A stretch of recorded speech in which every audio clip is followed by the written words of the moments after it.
School থেকে এসে খিদে পেয়ে গেছে ভীষণ, কি খাই তাই ঠিক করলাম যে ঘরে কিছু বানানো যাক। চটজলদি কি হতে পারে। এখানে পেঁয়াজ কুচো আর লঙ্কা কুচো তেলে একটু নাড়াচাড়া করে, সরি এটা ঝাপসা হয়ে গেল, এই মুড়িটা ওর মধ্যে দিয়ে একটু নাড়াচাড়া করব।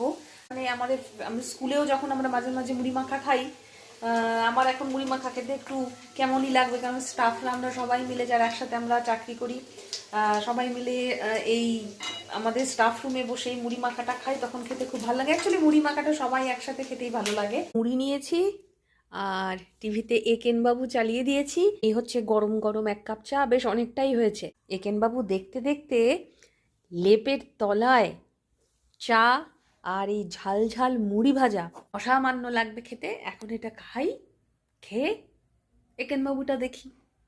কার কার জিভে জল এলো আমাকে জানাবেন।